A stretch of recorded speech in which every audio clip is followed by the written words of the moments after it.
as a nationwide worker shortage presses on. Businesses are facing a worker shortage. Is there a worker shortage, or is there a shortage of jobs with fair pay and decent working conditions in frontline industries? Worker-owned and run cooperatives offer a glimpse of what work can look like when businesses are controlled democratically and employees get a share of the profits. We work as well as own this company, and we designed it to what would work for us, what would make it not feel like a job when we come into this environment versus actually being at a job with somebody ruling and watching over you. Those clamoring over the so-called worker shortage seemingly ignore that frontline workers risk their lives to provide essential services, often for low wages, while pandemic profiteers saw their wealth skyrocket. The combined wealth of the 657 billionaires in the country grew more than $1.3 trillion, nearly 45% since the pandemic began. And these profits came at a high cost for frontline workers who faced elevated risks of COVID-19 exposure. Amazon reports, listen to this, 19,000 of its U.S. workers have tested positive for COVID in the last 6 months. Workers rarely get an adequate share of the wealth their labor creates. In 2020, the median salary at Amazon was under $30,000, while its founder, Jeff Bezos, made hundreds of times that, over $13 million every hour. Under the radar, the small but growing sector of worker-run co-ops, part of the larger cooperative ecosystem, is demonstrating that you don't need bosses. Workers can be successful if granted the necessary power and resources. Co-ops are concentrated in frontline and service sectors, which have been hard hit by COVID-19 and are known for low pay and hazardous working conditions. The vast majority of rich corporations and CEOs built their fortunes on inherited wealth and privilege, but co-ops have limited access to capital. Worker owners tend to be women and people of color, and from communities that have been denied wealth-building opportunities. Despite these challenges, worker co-ops have proved resilient in weathering COVID-19. In this special report, we profile 8 co-ops in 4 states and speak to worker owners about how they survived a pandemic that's laid ruin to so many businesses. And we examine the real-world limitations, challenges, and even downsides to their model. Pam Armstrong is one of the estimated 1.4 million home care aides in the U.S., most of whom are women of color. They provide assistance to elderly or disabled patients who are unable to care for themselves. The sector is marked with extremely high turnover, low wages, few benefits, or workplace protections. Close to 1 in 4 live in poverty. Their job puts them on the very front line of the pandemic, often without adequate PPE from their employers. Home care is precarious work. Agencies offer a measure of stability, but also typically take a sizable cut of the workers' earnings and don't give them control of their working conditions. Working outside of cooperative, I had no control, right? I didn't have no power of when I went to work, how much I made, what money I put in, what money I could take out, but now I can. So it's totally different. When the pandemic hit, worker-run businesses prioritized the needs of their employees over profits. When COVID-19 hit, it was a surprise to everyone. But cooperative made sure we had our PPE, N95 masks, our surgical masks, gloves, soap, sanitizing, thermometers, and they made sure that we was known that we was important. 2 years ago, Armstrong joined Cooperative Home Care Associates, or CHCA. It launched in 1985 as a worker-run home care agency that sought to empower its dozen worker owners with dignity, living wages, and a democratic workplace. Working with cooperative have opened my eyes, and I'm happy. I'm not just putting on a uniform or putting on an outfit and going into work doing a 9 to 5 or a 9 to 1 and miserable. I'm happy. So it's a difference. When CHCA was confronted by a shortage of PPE at the outset of the pandemic, they improvised by partnering with other co-ops. The Carolina Textile District and Opportunity Threads came to the rescue. They shifted their industry and what they were making to make pedestrian masks for us, gowns for us, shields for us. So they made all these protective equipment, and they were able to raise funds as well for us to have these items at a discounted price. So that's something beautiful that I think that helped us through the really hectic and scary times of the pandemic, because when we needed it the most, other cooperatives came together and gave us what we needed to survive. 3.5 decades after its founding, CHCA is the largest co-op in the country. It's grown to 2,000 unionized employees, half of whom are worker owners. This scale comes with benefits, like discounted rates when procuring supplies and equipment. Because like many co-ops, CHCA operates democratically, every worker owner gets a vote, this process can be challenging.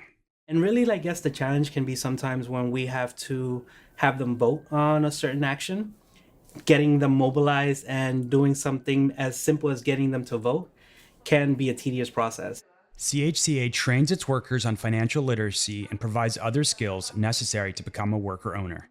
So when we make decisions, everyone that's a part of the team, it's serious to them, it's important to them, so we make the right decision, we make the good decision. Because it's not about us, it's about our employees. Every employee at CHCA is eligible to become a worker owner after they complete a free training and put in 3 months on the job. However, their ability to retain workers is still limited.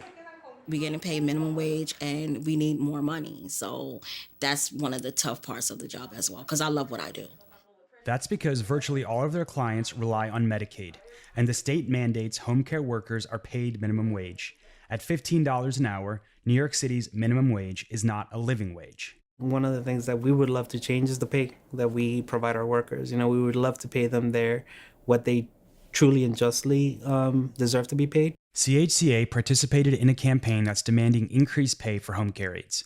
Such efforts have failed thus far, but advocates say they'll keep up the fight. Armstrong is working on getting her GED so she can provide a better life for her children. The positive of working in this organization is I could think more. I could think of my future more. I don't have to worry about the day-to-day. I could think about 5 years from now. And I could start planning on what else I want to do in life. Across the country, worker-owned businesses are driven to meet the needs of their communities. 1/3 of households across the country are struggling to afford the amount and quality of food they would like. The pandemic has emphasized the issue of food insecurity and racial disparity in the U.S. The communities hardest hit by COVID-19 have historically been denied access to healthy food. In Black and Brown communities, South and West Side communities in Chicago, already a number of these communities face food insecurity, like 88% of households already have food insecurity. An issue the pandemic amplified. Food insecurity has gone up 50% above what it already was. The worker-run cooperative ChiFresh Kitchen launched as the pandemic hit to provide healthy meals to the community and to support food sovereignty, which aims to guarantee access to culturally appropriate, healthy, and sustainable food. We got good stuff today. We got collard greens with smoked turkey meat, as well as fried chicken, macaroni and cheese, broccoli, and our chef's specialty pizza. It's a vegetarian pizza that everybody loves.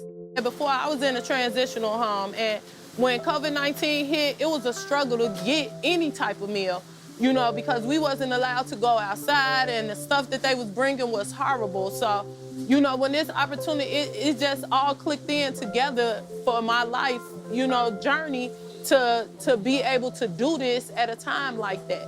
ChiFresh Kitchen is owned and run by formerly incarcerated women of color.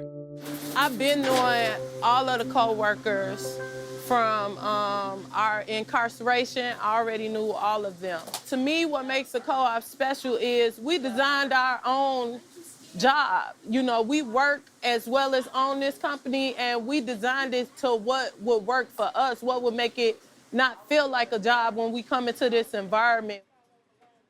They're like a powerful and fun and deeply loving crew that have turned our little project or idea into a business that is rooted in all of our deepest values, our values of liberation, of humanity, and centering the needs of folks in our community. Co-ops can be limited by their consensus-based decision-making, a tool of democratic governance that is alien to many workers in the U.S. and can be difficult to learn. We are not trained to make decisions in large groups efficiently and respectfully. We are often trained either to give orders or to receive them, and not to collectively move things forward. Like most co-ops, ChiFresh receives little or no support from government agencies. They have been able to access capital by receiving several grants, overcoming a challenge all cooperatives face. But they still struggle to secure large contracts that would allow them to scale up. We are trying to be competitive bidder on different contracts that are coming out. We're minority and women-owned certified at the county level, which works at both the state and the city level too. Absolutely, we could have more support. We could have support with resources, navigating a lot of, it would be great to have someone to help me navigate the RFP process and to have folks reaching out to us specifically as a business that is creating community wealth, that is having a positive impact on our own communities. If the city had resources and outreach specifically available to us, that would be really powerful. The challenges facing disinvested communities are immense and won't be solved by co-ops alone, but Renee Hatcher argues they can be part of the solution. I think the ChiFresh is a really beautiful example of some of what we should be thinking about around the move for abolition, in creating a new and different type of economy that is not exploitative, but also really trying to deal with all of the harm that the carceral state has inflicted specifically on Black communities.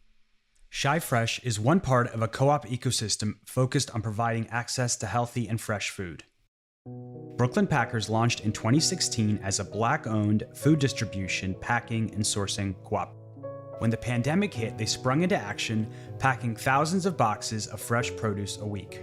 A lot of people started coming to us because they knew we do food distribution, and a lot of people lost their jobs, unable to afford food, were homebound, and then at the same time, all these different neighborhood mutual aid groups started forming. Their 6 worker owners quickly pivoted their business model to meet the exploding demand. It was really cool to be able to jump in so quickly to the emergency food response, and I think because a small co-op team, you don't have to go through a lot of different channels. You can kind of everyone gets together and it's should we do this? You're yes, let's do it. And then we can do it.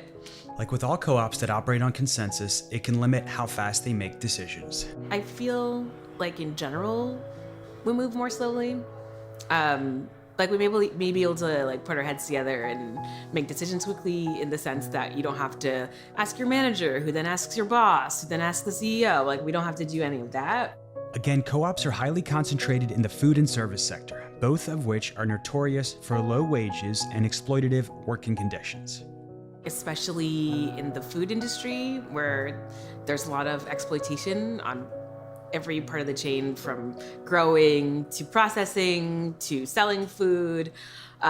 You can work in these jobs for below minimum wage for forever and still not really get anywhere. The worker owners at Brooklyn Packers are building on long practiced traditions of food sovereignty and mutual aid in the Black community. We really are taking ownership of multiple parts of the food chain, and that we can decide who we source from. We can pay ourselves well to do the packing and to do the delivery. We hire out for our delivery drivers for the CSA, and we pay them well. And so it just works in the way that we can support multiple parts of the food chain in a way that running a business from the top down, it doesn't happen that way. Banks typically don't lend to co-ops. Requiring a worker owner to offer collateral or personal guarantee is incompatible with the cooperative structure. In 2016, when Brooklyn Packers launched, they were able to get a $5,000 loan and technical assistance from the Working World, a New York-based firm that has provided financial and technical assistance to dozens of co-ops across the globe without requiring collateral. Over the past decade, the Working World's model has spread across the country, providing more opportunities for worker co-ops to get off the ground. If you want to launch a co-op, Baltimore may be one of the best places in the US to do it. That's according to Bloomberg Businessweek. That's because Baltimore has a strong cooperative ecosystem that includes a revolving loan fund, which was created to launch co-ops and help them grow. This cooperative ecosystem has proven resilient in weathering COVID-19. It was March of 2020. The pandemic dealt Joe Squared Pizzeria and Bar a death blow. It was kind of a big meeting. It was kind of like, okay, this is it. It felt very final. Felt very much like, the end of an era. After 15 years as a fixture in Baltimore's Station North neighborhood, co-owners Joe Edwardson and his mom, Kathy Palikoff, were forced to close their doors. I've only been here maybe 3 years, but it definitely feels like a special place. And so it was sad to kind of see it go. And yeah, I definitely did not think it'd be coming back. But they soon found hope. The former workers and owners began exploring worker ownership. And after receiving a number of pandemic-related grants, loans, and support from other worker owners, Joe Squared was able to reopen in December of 2020. I don't know that we would have gotten the support if we were just trying to come back traditionally. It's a more democratic way to operate. They got help from BREAD, the Baltimore Roundtable for Economic Democracy, which works with 20 co-ops in Baltimore. Its national counterpart, Seed Commons, currently lends to about 60 co-ops nationwide. Their networks were created to share knowledge and financial resources, and have proven to be an effective stopgap for cooperative businesses struggling to survive the pandemic. Kate Khatib helped launch BREAD and Seed Commons after co-founding Red Emma's coffee shop and bookstore in 2004. Over the course of the pandemic, 0 of the businesses that have received loans from the Seed Commons infrastructure have closed as a result of the pandemic. One of Baltimore's oldest co-ops, Emma's sought to empower workers traditionally marginalized in the restaurant industry. Today, Emma's has a dozen worker owners, including Whitney Roberts. When I was growing up, I never thought that I could be an owner, with my demographics, my background, and the way my life has, dealt the cards out to me. Emma's also uses consensus-based decision-making, which comes with all the requisite limitations. The only time that it's hard to come to consensus is if it's a block, but usually if people block, it's for a good reason, and that's being heard and okay, well, why do you feel like this?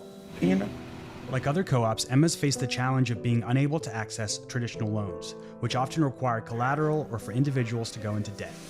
But worker owners took the knowledge they gained from navigating a path to self-sufficiency and used it to help other co-ops.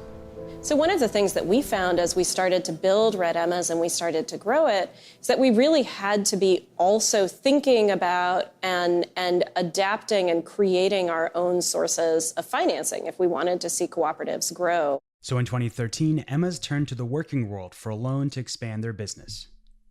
This then led to the creation of BREAD, which operates in Baltimore, and Seed Commons, which spans 26 cities and controls $25 million. In 2021, with the financial support of BREAD, Emma's announced plans to purchase 2 buildings, which will become their forever home. The first loan made by BREAD was made in 2016 to Taharka Brothers Ice Cream, which just completed its conversion to worker ownership in December of 2020. We have some of the young guys in here, Dion and Kevin. They're our managers in the kitchen. They help produce all the ice cream and help create a lot of the flavors. And we have flavor committees where the team can come up with a lot of different amazing flavors. Yeah, worker co-op, it changes the solution so much. It just giving the gratitude that the employees can actually feel ownership to know their hard work does not go unnoticed, and then it makes you want to do better for yourself, no matter whatever the obstacle is set around your surroundings. Working at a co-op won't make you wealthy overnight. Everyone always thinks it makes everyone rich. That's not the case. And it's often more demanding than a typical job. Everyone still has to work really hard to get what you think you deserve. Co-ops like Taharka Brothers offer employees profit sharing and other benefits that aren't offered by their competitors, which can put them at a disadvantage.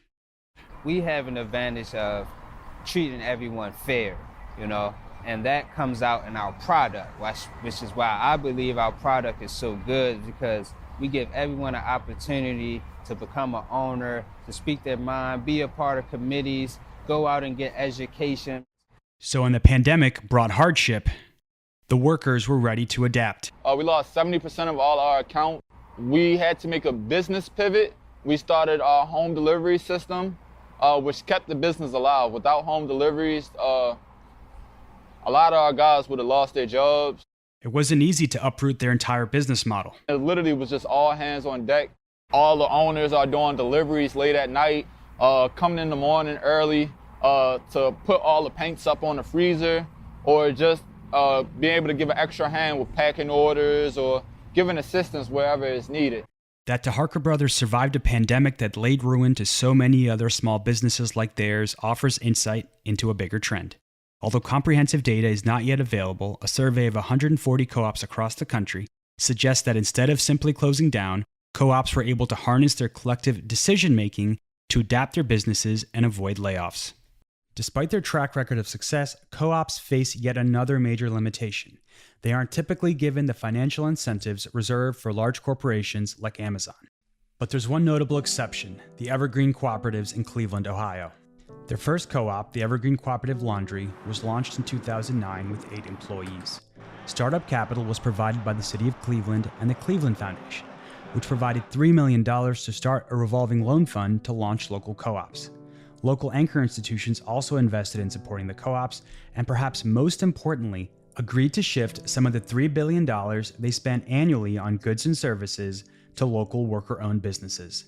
They're already spending literally billions of dollars a year on goods and services, and so the catalyst for this was, if we could just shift a little bit of those dollars that, again, they're already going to be spent on goods and services, if we could put a business plan together to launch some new companies that would enable them to spend more of that money locally, they were willing to do that, and they committed to do that. This became known as the Cleveland model.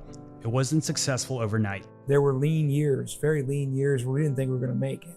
And that changed up the dynamics of how we did things.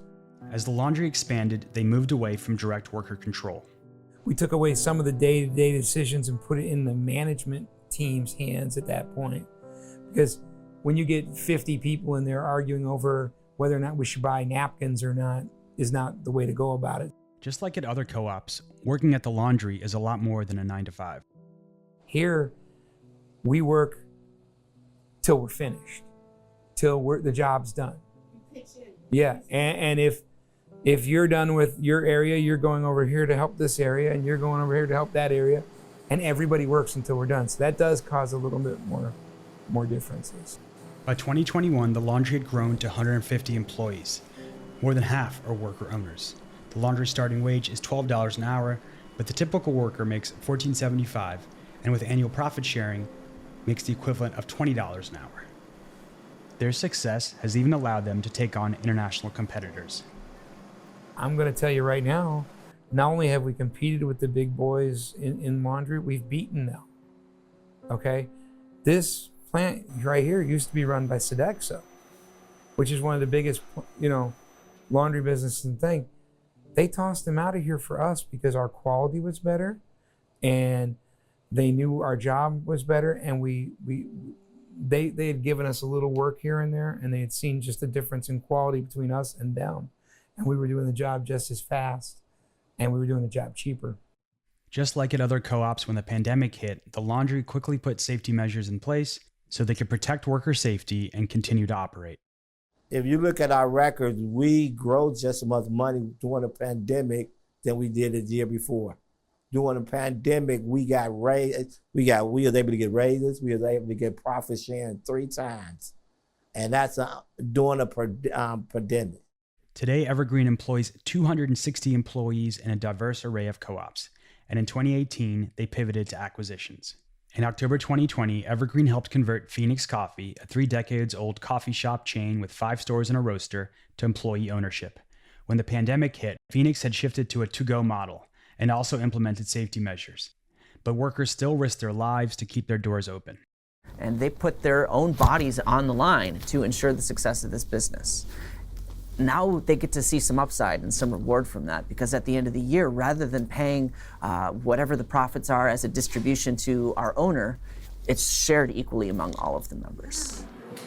Kristen Logan is a manager and worker owner at Phoenix.